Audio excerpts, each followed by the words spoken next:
Enquanto isso, eu vou apresentando para o pessoal. Então, pessoal, boa tarde. A gente vai receber hoje o professor Valério Marra. Deixa eu pegar aqui o currículo do professor. Ele ele vai falar nos primeiros slides, como ele já me adiantou aqui, como que foi que ele chegou na Covid-19, mas ele talvez seja um dos professores desse semestre, com certeza, mais fora da caixa que a gente recebeu aqui para falar para a gente. Ele é italiano, ele fez a formação dele inteira em Padova, tanto graduação, mestrado, doutorado em física. Passou por pós-docs em vários países diferentes. Ele fez pós-doc nos Estados Unidos, na Finlândia, na Alemanha e na UFRJ.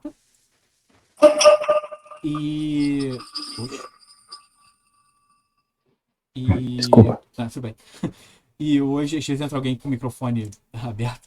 E hoje ele é professor na Universidade Federal do Espírito Santo, trabalhando com cosmologia, astrofísica e gravitação. E ele vai falar para a gente do trabalho, como foi que ele entrou na parte de epidemiologia da Covid-19. Professor, muito obrigado por ter aceito o convite, prazer receber você, e a tela é sua. Obrigado. Dá para ver direitinho assim, né? Tá ótimo. Ok. Então, vamos lá. Agora estou em Trieste, mas normalmente trabalho em Vitória. E nessa palestra eu queria apresentar 2 trabalhos que desenvolvi com colaboração de outros pesquisadores, que agora eu vou mencionar. Então, aqui tem o time. Então, esses trabalhos foram desenvolvidos por 3 cosmólogos e 3 não cosmólogos. Então, tem o Pedro, que era meu aluno de doutorado, agora ele já se formou. E ele se formou em cosmologia, astronomia, mas agora está trabalhando mais e mais na medicina, né? Análise de dados aplicados à medicina. Tem o Miguel, acho que o Miguel está aqui, está acompanhando esse seminário também. E também depois ele também pode responder umas perguntas, porque eu vou apresentar um trabalho feito com ele. Depois tem os outros 3 pesquisadores aqui, a Ioana, a Michaela e o Ari. Eles são de Cambridge, são, na verdade, departamentos diferentes. E a Ioana é aluna da Michaela, que é uma das principais... Talvez ela está liderando o time principal lá em Cambridge sobre aprendizagem de máquina, machine learning aplicado à medicina. E tem o Turing Institute, tem o laboratório dela, etc, etc. E o Ari ele é mais especializado em medicina clínica e ele colabora com frequência com a Micaela, dependendo do projeto. Ok? Então, a primeira pergunta, como você fez, é por que 3 cosmólogos aqui estão trabalhando em epidemiologia? E, bom, essa aqui, a gente trabalha normalmente em astronomia. Esse aqui é o trabalho, dei aqui como exemplo o trabalho do Pedro. Então, a gente aplica essas ferramentas de aprendizagem de máquina, astronomia, para classificar objetos astronômicos. Então, aqui, também para dar um exemplo rápido, tem um telescópio aqui, um telescópio que foi bancado pelo Brasil e pela Espanha, que está na Espanha. E a gente quer, fazendo observações com esses telescópios de qualidade extrema, entender os componentes da expansão do universo, os componentes do que é feito o universo, etc. E para fazer isso, a gente tem que observar com o telescópio e identificar as fontes. Então, aqui à direita, botei uma imagem que são várias imagens de estrelas à esquerda e galáxias à direita. Estrelas e galáxias com uma luminosidade diferente, mais e mais fraca ou mais fortes.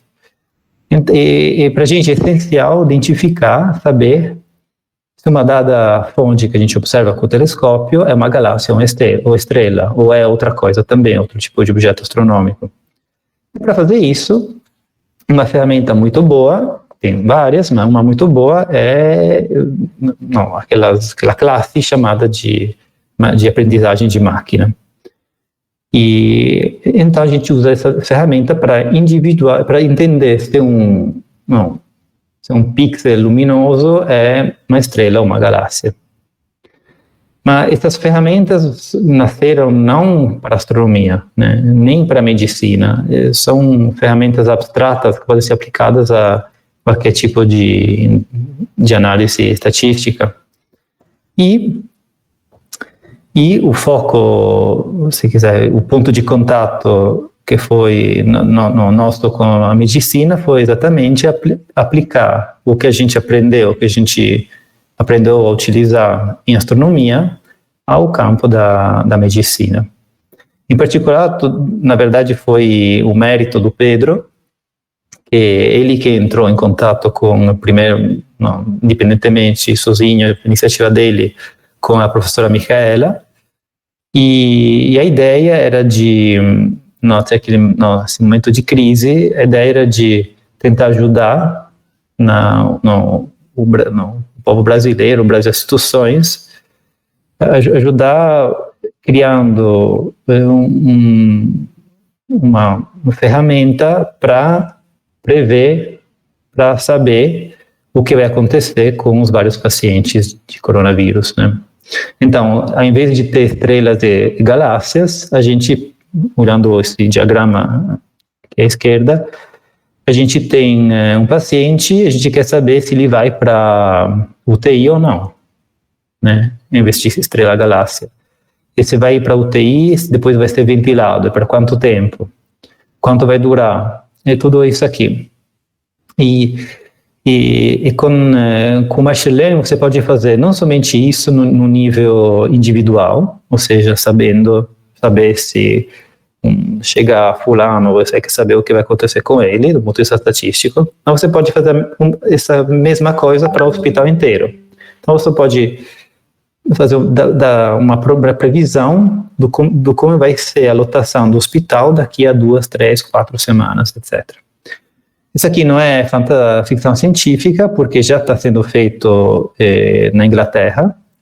A Micaela, que será esse Van der Schaar Lab, o laboratório dela, já desenvolveu esse auditório e já está sendo implementado com o sistema de saúde inglês. Não, ela passou bastante tempo dialogando com os políticos, etc., para como fazer isso aqui. Tem vários problemas os dados, questão de privacidade, etc. E a ideia inicial do Pedro foi próprio essa: vamos tentar utilizar essa ferramenta, mas tem que, claramente, não será que pode pegá-la e utilizá-la direto no Brasil, porque o povo brasileiro não é o povo inglês, então tem que retreinar esses modelos, tem que achar um conjunto de treino para poder treiná-los, etc, etc. Então a ideia era fazer exatamente isso, e isso está sendo feito. O Pedro está trabalhando nesses dias, nessas coisas. Os resultados, enfim, vão ficar prontos logo. A gente está escrevendo mais um artigo sobre isso, e acho que é somente questão de umas semanas e estará pronto também. Mas antes de, isso aqui é algo, se quiser, ambicioso, né? Mas antes de fazer isso, a gente queria entender um pouquinho melhor qual é a situação como é que o Covid está se manifestando no Brasil. Então, fizemos um primeiro trabalho, mas não é de machine learning, mas mais de análise estatística da situação que era quando a gente fez esse primeiro trabalho. Então, vamos um pouquinho atrás no tempo. Esse aqui, por exemplo, a gente publicou o primeiro trabalho são dados de até maio de 2020.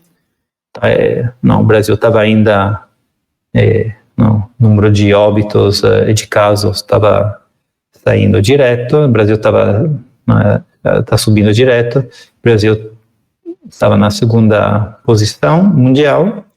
E se atualizamos agora esses dados a hoje, o Brasil fica agora até em terceiro lugar, né? A Índia passou para frente, mas ainda o Brasil tem um grande impacto do coronavírus.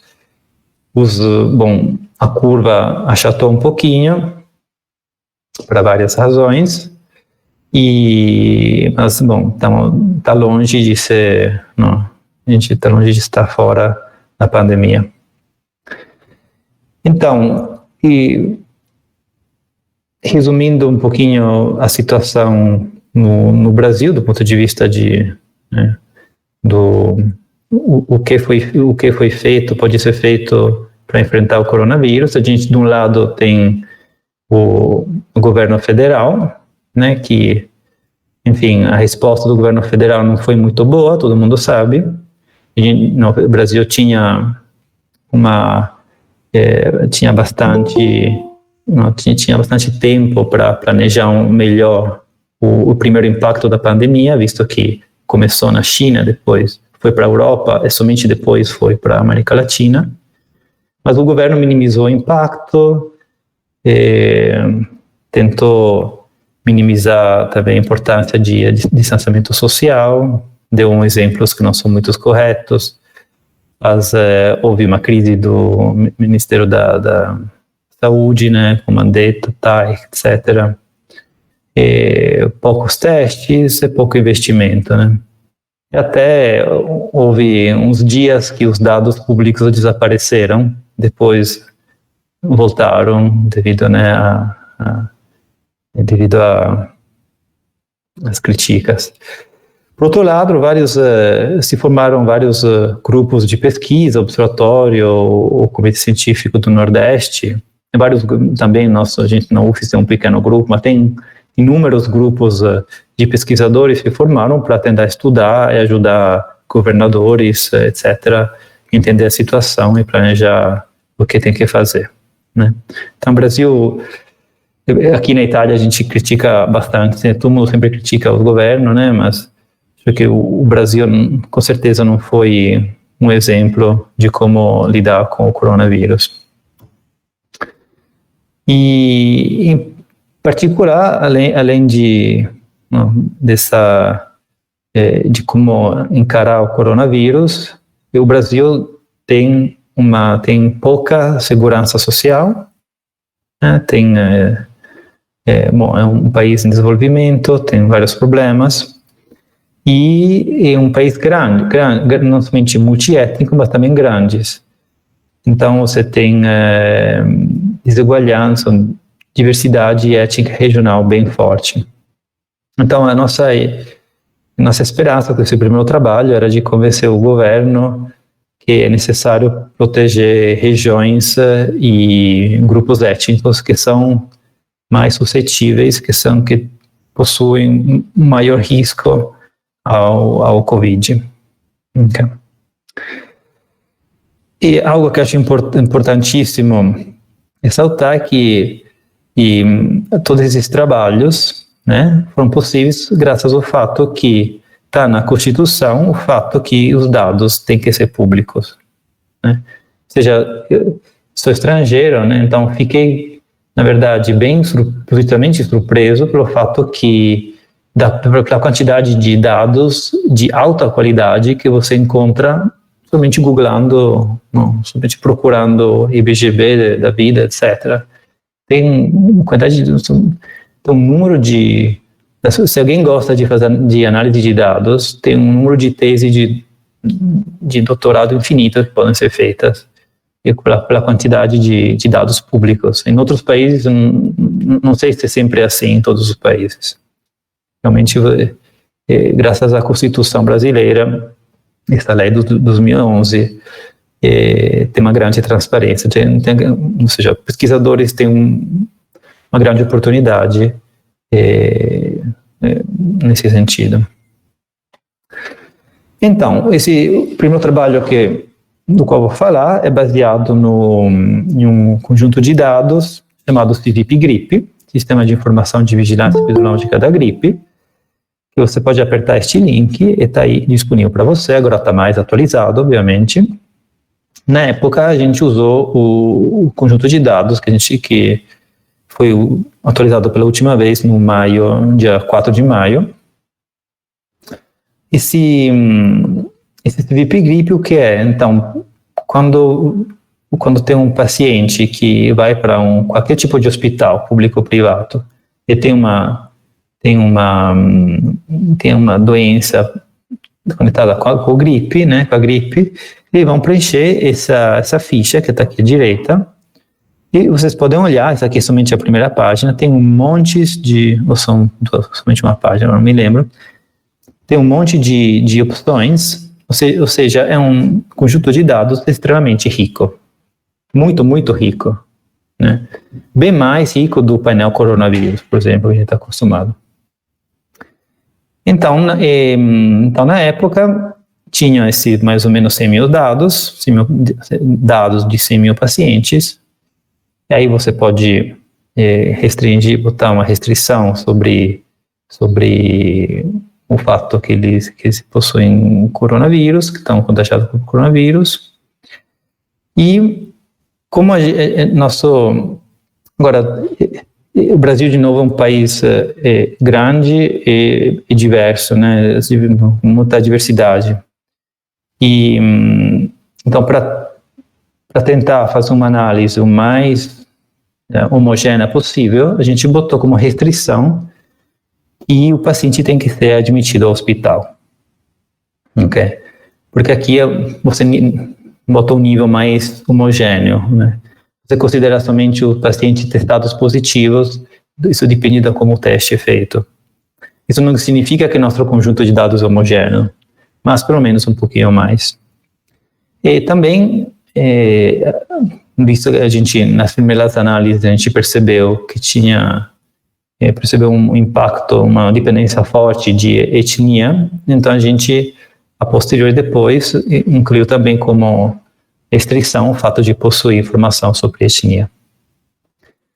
Então, nosso conjunto de dados fica possui 11 mil alguma coisa pacientes. Okay? Não é um número muito grande, mas tampouco muito pequeno. E desses, tem quase 7 mil casos com êxito. Aí você sabe se eles foram para cura ou para óbito. Isso aqui é importantíssimo para a segunda análise. Então, de novo, isso aqui é como voltar no passado, né? Isso aí é maio, dia 4 de maio. Então, essa aqui é a situação no Brasil. E aqui o mapinha, são várias macro-regiões. E tem um número de casos absoluto e número de casos por 100 mil pessoas. E, como vocês se lembram, ele começou fortemente em São Paulo, em Amazonas. Né? Dá para ver que essas duas spikes, também o Rio de Janeiro tinha bastante casos. Ok? E, porque São Paulo é um porto de entrada no Brasil, também o Rio de Janeiro, e Amazonas, tem o Porto Franco lá, e tem também situações locais, né, que provavelmente ajudaram no período de chuva, que ajudaram a aumentar o número de casos. Então, o Brasil é grande, mas os dados não são tão suficientes para analisar finamente o que está acontecendo. Então, a gente dividiu o Brasil em duas regiões, basicamente devido ao fato que o número de dados é limitado. E repetindo agora a análise hoje em dia, com os últimos dados, claramente é possível quebrar, não analisar, não é estado por estados, mas pelo menos macro-região por macro-região. Na época, então, a gente dividiu o Brasil em dois. Como é que a gente fez? A gente considerou uns indicadores, né, que são associados com educação, renda e saúde. 3 cada. E aqui está na tabelinha, você pode ver, tem percentual de brasileiros que não são analfabetos, etc, etc. São todas definidas pelo IBGE, a maior parte delas. E depois a gente definiu uma estatística para resumir todos esses dados.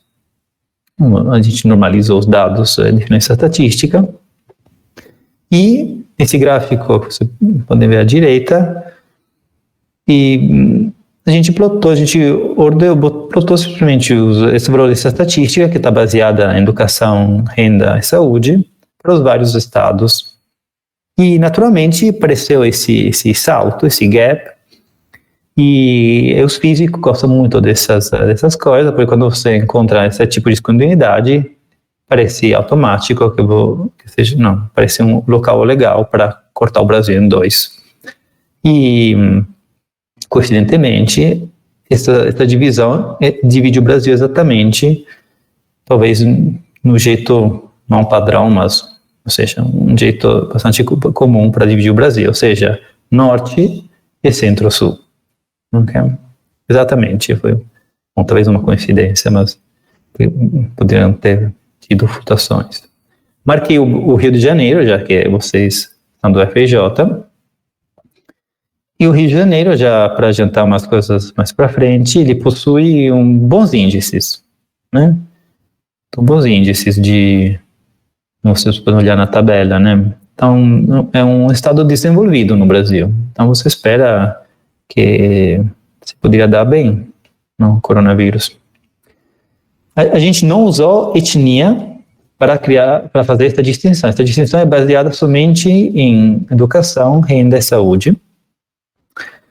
A gente não utilizou etnia, porém, a etnia está claramente correlacionada com as macro-regiões, como podem ver na tabela, como todo mundo sabe.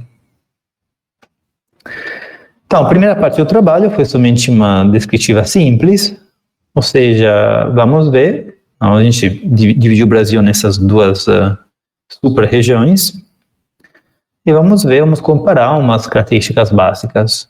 Por exemplo, nesse conjunto de dados que a gente são hospitalizados, né, com o coronavírus. Então, um pouquinho mais homogêneo. Então, você pode ver imediatamente que, no norte, 64,5% vão a óbito. No sul, 41%, mais ou menos. Também, o jeito para interpretar essa tabelinha, se você quiser, você compara as percentuais com as globais. Então, por exemplo, os óbitos no norte, 64,5% vão a óbitos, os brancos são 60%, 60,4%. Então, os brancos vão um pouquinho menos a óbito dos demais, né? O pardo, 65%, os pretos, 68%, etc, etc. E depois tem quem tem, por exemplo, problema cardiovascular, 77%, então vai mais, diabetes vai mais, etc, etc. E no sul também você já pode enxergar o mesmo andamento, ou seja, os pardos e pretos vão mais para óbito que os brancos. A gente não focou muito nas comorbidades, pois o que a gente percebeu está bem alinhado com os demais trabalhos que você pode encontrar na literatura, ou seja, tem comorbidades que com certeza correlacionam a um maior risco de morte, né?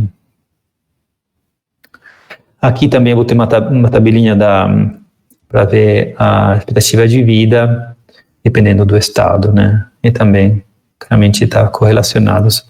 Bom, vou mostrar mais com outros gráficos, mas outra coisa que está clara, tanto nessa tabela de expectativa de vida quanto nas comorbidades, é que tem uma correlação regional, né?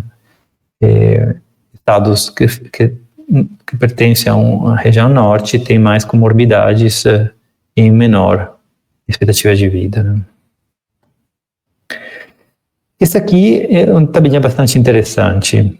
O que é esse aqui? Agora a gente está quebrando os nossos dados do norte e o centro-sul de acordo com a trajetória dentro do hospital, né? Então, primeiro a gente botou também as médias brasileiras, que não estão batendo com as precisidades de hospitalização. Esse aqui, de novo, depende localmente de como é que o vírus se propagou, né? É bem não trivial.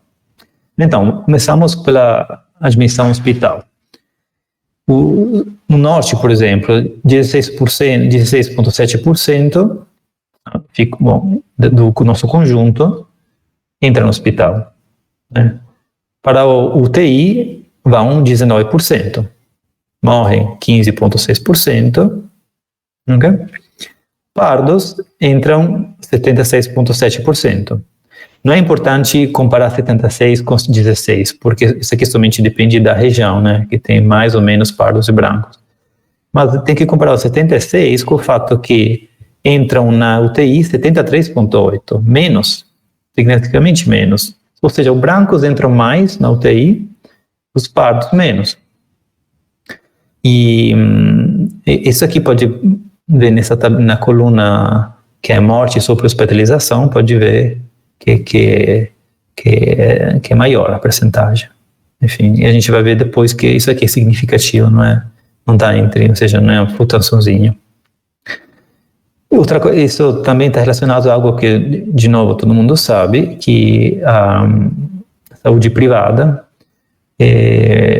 atende somente 1/4 do povo brasileiro, né? E os recursos investidos são os mesmos, mais ou menos. Ou seja, um paciente da Unimed, da Bradesco da vida, média, ele recebe uma cura que é três vezes mais cara que um paciente do hospital público. Isso aqui também pode explicar, como a gente vai argumentar depois, por que essas desigualdades entre as etnias. Aqui mais um pouquinho de estatísticas descritivas. De novo, a esquerda, norte, a direita, centro-sul. E, enfim, tem o número de comorbidades quebrado, né, por etnia e por cura ou óbito, né? Então, algo que chama a nossa atenção é que no Centro-Sul tem muitos pacientes sem comorbidades, né, que depois vão à cura. Parece que o povo lá se apresenta com mais frequência ou tem mais facilidade a se apresentar ao hospital quando tiver sintoma, também sem comorbidade, ou seja, parece que tem mais facilidade para entrar em contato com o hospital. Isso aqui pode ser um fator importante. O número de sintomas está nos outros painéis, dá para ver que tem muitos sintomas, ou seja, são todos casos graves, né? Dá para ver também para o fato que a percentagem significativa vai a óbito. Então, no Brasil tem também essa coisa aqui que tem muitos poucos testes são feitos para casos que tem poucos sintomas, né? Então, tem um claro viés.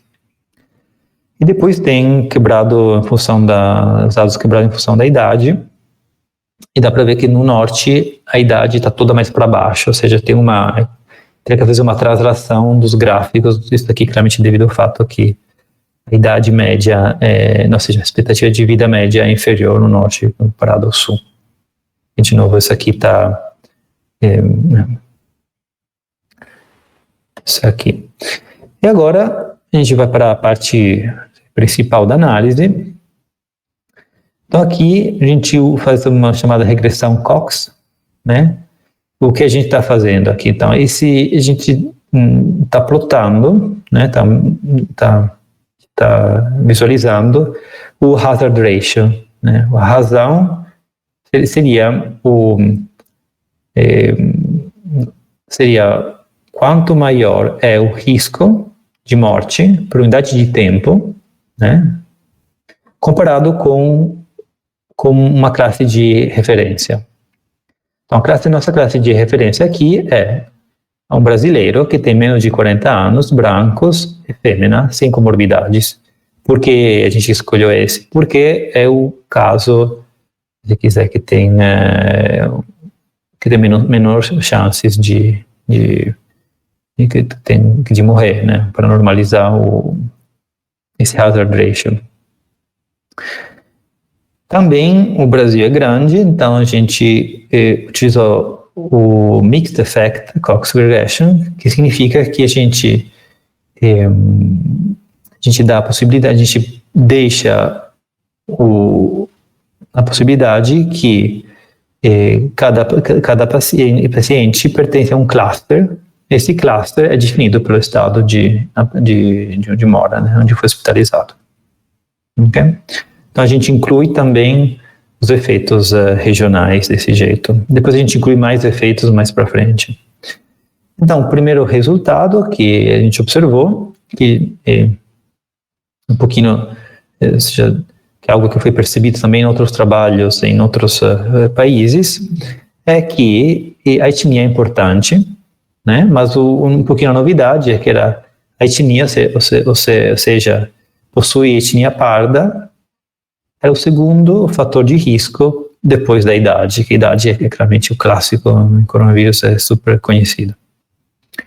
Então a gente inclui esse 1,45, ou seja, o risco de morte é 1,45 maior se você possui essa etnia parda.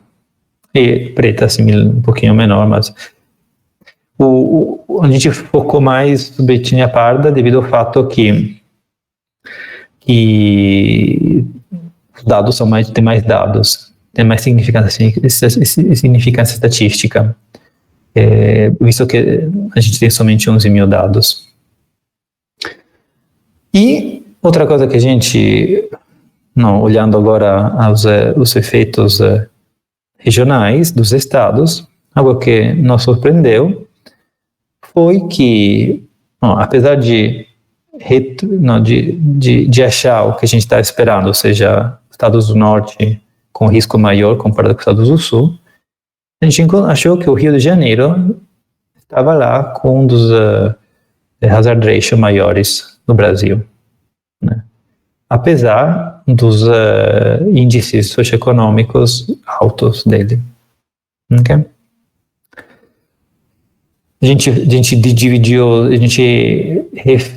fez análise dividindo norte somente para a região norte, centro-sul, somente para São Paulo, sem São Paulo, Amazonas. A gente testou a robustez de vários jeitos e sempre os resultados foram qualitativamente parecidos. Okay? Voltamos ao Rio de Janeiro, então. Então, para esclarecer o que está acontecendo, a gente fez mais duas análises, ou seja, a gente dividiu entre região metropolitana e região rural, ok? E depois entre a região, no sentido de os pacientes que têm atendimento público e privado, ok? Agora, a esquerda é sobre metropolitana e rural. Metropolitana de um sentido um pouquinho lato, né? Incluindo também cidades metropolitanas grandes e médio grande. Então, aqui, metropolitana, claramente o Rio de Janeiro fica com hazard ratio bem grande. Na parte rural, não. Rio de Janeiro tem compatível com 1 tranquilamente, o valor médio também mediano, próximo da unidade. Então parece ser um problema da região metropolitana, né? Niterói, Rio de Janeiro, etc. Você olha agora para o tipo de atendimento, e pacientes da rede privada também não tem grande problema, ou seja, o hazard ratio não é significativamente maior que 1. Agora, se você vai para a rede pública, o Rio de Janeiro fica o estado com hazard ratio maior. Então, o que a gente concluiu é que tem algo no sistema público da região metropolitana do Rio de Janeiro que não está dando certo, né? Isso aqui, bom, está nos jornais que o estado, a infraestrutura não está muito boa, né? E para finalizar a primeira parte, depois os locais ficaram fechados um tempinho. Primeiro dia de abertura, aí no Leblon, aqui a foto do dia 3 de julho, ficaram lotados. Então, realmente tem também esse aqui, a gente volta àquela questão do exemplo do governo federal, que não deu um exemplo bom sobre distanciamento social. Ok, então isso aqui era essa primeira parte. Resumindo, a gente observou um efeito regional, a mortalidade aumenta no norte, tem uma carga de comorbidades maior, que é devida claramente a um nível de desenvolvimento socioeconômico menor. Também tem um efeito étnico, devido ao fato que os pardos, os pretos, são mais suscetíveis ao Covid, por várias razões socioeconômicas. Rio de Janeiro, a gente encontrou que é um outlier, né, porque devido aos vários fatores. Bom, agora vou para o segundo trabalho. Nesse aqui, desenvolvido com Miguel. O Miguel é professor do Instituto de Física, da UFRJ mesmo, né? E da gente quis estimar o IFR, Infection Fatality Rate, de um jeito robusto, se quiser, sem utilizar modelos que extrapolam o comportamentos, o que inclui muitas assunções. Então a gente trabalhou nessa estimativa utilizando três conjuntos de dados. A gente utilizou o CVP Grip, que eu acabei de mencionar, né? Esse aqui foi necessário para saber qual é o tempo típico de desenvolvimento da doença. A gente utilizou o EpiCovid, do TED de Pelotas, para saber a prevalência do coronavírus no Brasil. Depois a gente utilizou dados públicos do painel coronavírus, que são talvez os melhores do ponto de vista federal, para saber o número cumulativo de mortes. Okay? Mais especificamente, então a gente estimou a prevalência, ou seja, a percentual de pessoas, de brasileiros que tiveram o coronavírus, né?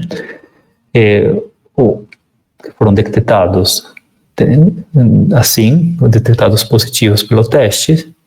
E aqui à esquerda estão mostrados vários estados, as várias 3 rodadas do EpiCovid. Então o EpiCovid fez várias milhares escolheu 133 cidades grandes, cidade sentinela, e aplicou 200 desses testes rápidos para cada rodada, das 3 rodadas, mais ou menos. E usando esses resultados, é possível ter uma ideia da prevalência do coronavírus no Brasil. Okay? Essas estimativas são bem robustas, a gente corrigiu para os falso positivo, falso negativo, não sanidades, etc. Os resultados estão para o Brasil todo, estão aqui nessa tabela, e no gráfico a gente também mostra como são distribuídos os casos positivo e negativo de acordo com a idade do paciente, e dá para ver que não tem correlação entre prevalência e idade. O segundo dataset foi aquele painel coronavírus. Então, esses aqui são os dados públicos, você pode baixar, é o número de mortes em função do tempo. Essas janelinhas são as 3 rodadas do EpiCovid.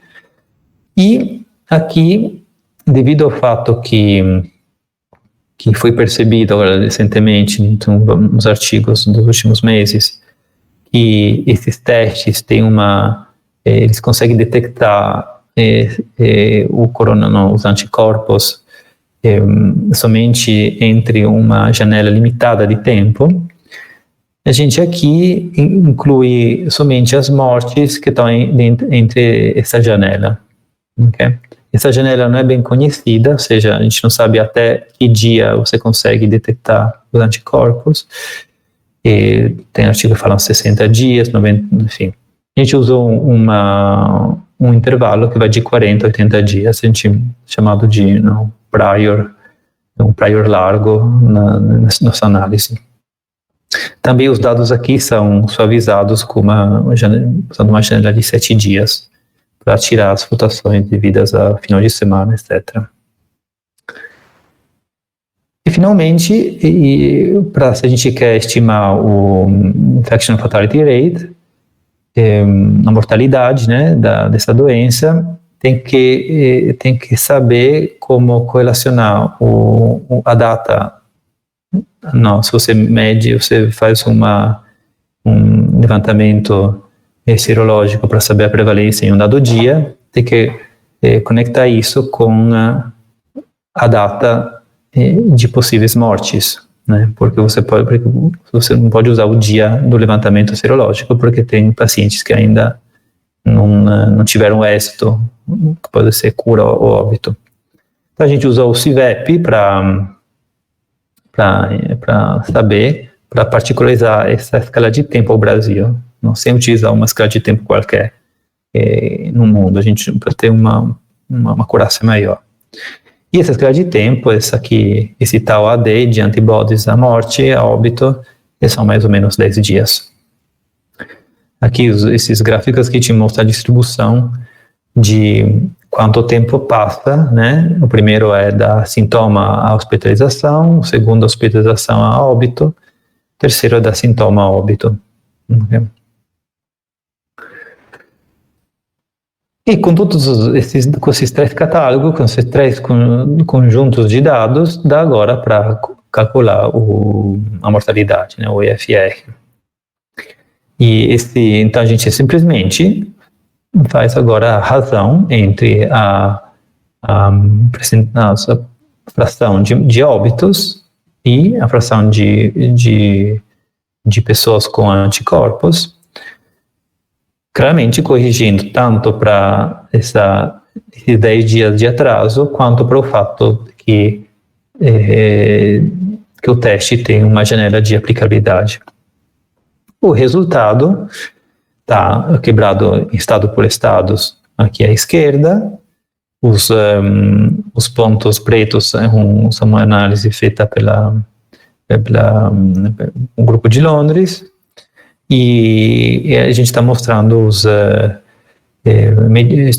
mostrando os níveis de confiança. Aqui, quero ressaltar que níveis de confiança são calculados muito cuidadosamente, incluindo várias aproximações, né, não somente a primeira ordem gaussiana.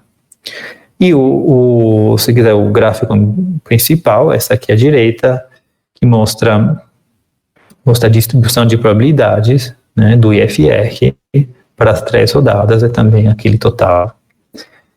Então, o nosso resultado final é que a mortalidade aqui no Brasil, que é algo que depende, né, é bem contextualizado ao Brasil, é 0,85%. Okay? Então, nossa mensagem é que a mortalidade é significativamente maior de uma gripe, né, de uma gripezinha, e então nossa esperança é que tendo essa estimativa feita, a gente tentou fazer o melhor possível, o governo federal, etc., estadual, ajude o governo para considerar como lidar com a pandemia e reconhecer a seriedade dela, né? Ou seja, a mortalidade já é significativamente maior que uma gripe. Aqui se tiver interesse nos artigos, são o link para o primeiro artigo, o segundo, a gente também disponibiliza o código. tanto do primeiro quanto do segundo que está no GitHub do Miguel. E aqui, acabo. Obrigado.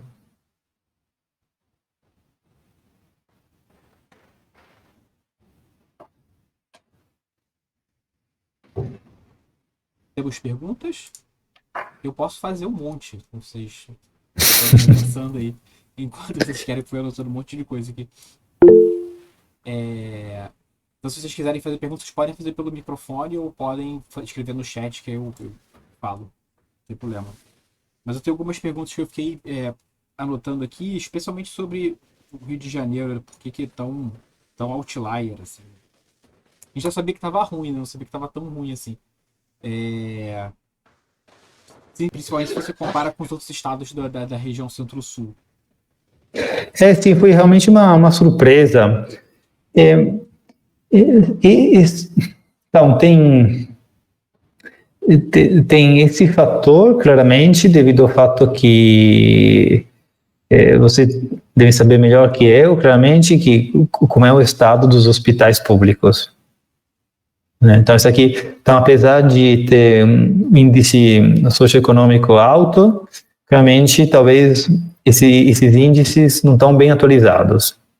Pode ser também que a média seja boa, mas a dispersão seja muito alta. Né? Tem pessoas com índice, um IDH muito alto, enquanto você tem uma galera com IDH muito baixo puxando a... Exatamente, muito bem. Esse daqui é outro ponto. Se você olha, agora aqui não botei essa tabelinha, mas se você deixa eu pegar aqui só um momentinho que mostro. Cadê aqui? Tá, essa aqui é uma boa pergunta, porque se você olha as frações étnicas. A gente eu tô vendo uma parte da apresentação, isso está mostrando? É o 4 gráficos do estado. Não era um outro. Era o gráfico somente as frações étnicas para o Rio de Janeiro somente. Acho que está nos. Estou falando aqui. Aqui, encontrei aqui. Isso aqui compartilha o pedacinho aqui. Compartilho outra janela. Aqui. Então, chegou, né? Então, aqui, ele está mostrando, está aqui na parte dos supplementary materials. A gente quebrou os vários grupos étnicos, e esse aqui é para os estados com maior número de casos, na época, lá em maio. E azul que são aqueles do centro-sul, e vermelhos são aqueles do norte. E se agora olha a divisão étnica do Rio de Janeiro, tem muito mais pardos e pretos comparado com tanto São Paulo quanto Minas Gerais e o Espírito Santo, que são perto. Então, isso aqui se conecta com o que você acabou de falar, essa dispersão, a variância. Do ponto de vista social, pardos e pretos são mais suscetíveis, têm menos renda, têm menos acesso à saúde privada. Então, pode ser que tenha poucos com muito, né, com índice social muito alto, mas, como você disse, a variância é muito grande. Então, isso aqui significa que no final, quando você olha depois o risco nos hospitais públicos, ou seja, quando você bota tudo junto, quando você olha esses índices, talvez, né, então, acho que são essas... difícil dar uma resposta super simples, mas acho que com certeza há a ver com desigualdades sociais no Rio de Janeiro e o investimento na infraestrutura pública na região metropolitana. Ou seja, isso aqui aparece nos dados. Agora, como ir mais para frente disso, não saberia muito. Uma outra coisa que eu pensei, eu não sei se vocês chegaram se é possível fazer esse tipo de correção ou levar isso em consideração, é o grau de testagem. Eu acho que isso também pode jogar a mortalidade para cima, E se você só testa quem está chegando no hospital muito mal, aí a mortalidade acaba subindo. Eu não sei se no Rio de Janeiro está a testagem, como está a testagem no Rio de Janeiro em relação aos outros estados, de modo geral. Especialmente quando vocês fizeram em maio, que a gente quase não tinha capacidade de testar. Isso aqui realmente a gente não estudou isso, não. Mas eu posso somente falar de ou seja, a gente produziu esse tipo de gráficos aqui para todos os estados, né? E sempre parece, bom, tem com flutuações. Por exemplo, o primeiro gráfico te mostra que tem um monte de gente que é hospitalizado o mesmo dia que apresenta sintoma. Então isso aqui claramente significa que é testado somente que tem sintoma tão grave que chega lá já... até tem vários que vão ao óbito o dia que são hospitalizados. Enfim, dá para ver que a testagem não está... Ou seja, aqui na Itália agora estão testando pra caramba um monte de gente também sem sintomas, com poucos sintomas, etc.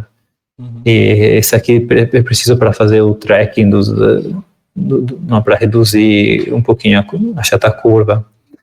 Pelo menos em maio, aqui no Brasil, claramente, nada disso estava sendo feito. Eu posso fazer um comentário, não sei se cabe. Por favor, Miguel. Fica à vontade. Ô, Davi, em relação à sua pergunta, para a primeira análise lá de hazard ratio, realmente essa questão da testagem pode ser relevante, mas para a mortalidade, como a gente se baseou para a soroprevalência no estudo do EpiCovid, e o estudo do EpiCovid ele é aleatório, ele vai na casa das pessoas, baseado em uma distribuição que tenta ser isonômica na população, ele vai cegamente e testa as pessoas.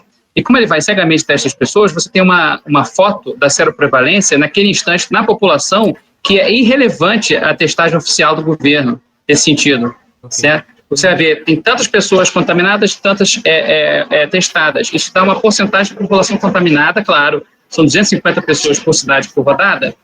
Cidade grande como Rio de Janeiro é uma amostra pequena, então tem uma certeza razoável. Mas você fica neutro nessa questão de testagem, você fica, digamos assim, blindado. Essa foi a grande vantagem de você usar essa prevalência. Entendi. A única questão é que hoje em dia está se mostrando que esses testes rápidos, que é usado o teste Wonderful, né, que também é usado em uma prevalência de São Paulo, no estudo da cidade de São Paulo. E esse estudo que pega anticorpos IgG e IgM, a partir de alguns meses ele não consegue detectar mais os IgG.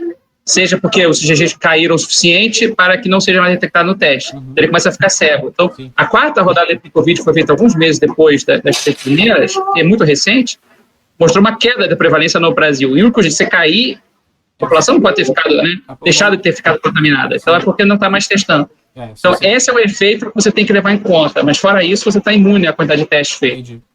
Ah, tá ótimo. É porque uma coisa que eu fiquei pensando, talvez pudesse aumentar, né? Aumentar o problema no Rio de Janeiro, se fosse uma coisa específica aqui. E uma outra coisa que eu fiquei pensando... Alguém tem pergunta que a gente levou no chat aqui? Ninguém. Se a gente consegue avaliar quais são os fatores de confusão que fazem com que a etnia dê um resultado, um aumento na razão de risco para mortalidade. Porque assim, eu imagino, assim, acho que a hipótese, para mim, menos provável de todas é que você tenha alguma variação genética entre brancos e negros e pardos que faça com que eles sejam mais suscetíveis. Deve ter alguma coisa da socioeconômico. Eu não sei se a gente consegue pegar dados socioeconômicos e esmiuçar isso mais para saber assim, se é uma coisa geral ou se tem alguma coisa que fosse específica que talvez fosse um ponto para ser atacado para resolver parte do problema, pelo menos. Não sei se você conseguiu fazer, mas é uma coisa que eu fiquei pensando. Sim, essa questão, enfim, genética, bom, não sei. Eu vi uma notícias que encontraram, por exemplo, se você tem antepassado, se você tem gene neandertais, mostraram lá na Alemanha que você tem chances maiores de ir para óbito, né? Por exemplo, então, mas sempre algo, né? E sobre e tinha a parte preta. Bom, tem uns artigos que falam alguma coisa, mas honestamente eu acho que o fator socioeconômico é de grande o problema, ou seja, dá para ver quando a gente quebrou a evolução aqui, a evolução dentro do hospital. Claramente dá para ver que se você não tem acesso à rede privada, aí você tem atendimento pior. E a gente viu no mundo todo, não somente no Brasil, que tem os pacientes que ficam, se dão mal muito rapidamente. Isso não tem pronto, não, você não está ventilado prontamente, aí você vai a óbito direto, né? E tem que ressaltar que a gente está pegando o cenário mais otimista aqui. Porque isso aqui é tudo in-hospital mortality, certo? É tudo pessoal que foi admitido ao hospital. E tem todos aqueles que moram na região rural ou que estão nas favelas, não sei onde, que simplesmente, né, nem foram testados ou foram testados depois, ou que não tiveram possibilidade de ir para o hospital, com certeza não no UTI. E então esse aqui que nossa mensagem foi realmente esse aqui, que é claro que tem algo que o governo pode fazer para ajudá-la. E não é somente etnia, né, mas também região. Você tem que ajudar os estados que precisam e as etnias, as seções da sociedade que precisam. E com urgência, né. E a nossa mortalidade, então você mostrou ali que nesse último trabalho, a nossa mortalidade fica na média em 0,85. Isso, esse aqui, não tá, ou seja, está alinhada com nossas estimativas, não somente no Brasil, mas estão outras estimativas feitas para o Brasil, mas também outras estimativas no mundo, ou seja, é um número sendo uma doença nova, sempre alguém pode duvidar que, na verdade, é 0,1%, né? Que tem barra de erro, tem essas coisas, então o político pode diminuir, pode minimizar a relevância. Mas, gente, aqui, os intervalos esse intervalo de 0,76 a 0,99 é 95% de confiança. Ou seja, é significativamente uma doença bem mais perigosa da gripe, né? E aí o Miguel e eu, o nosso foco desse trabalho foi fazer algo que te dá um intervalo de confiança robusto, né? A gente marginalizou sobre aquele tempo, aquela janela, incluiu efeitos não gaussianos, etc. E então, exatamente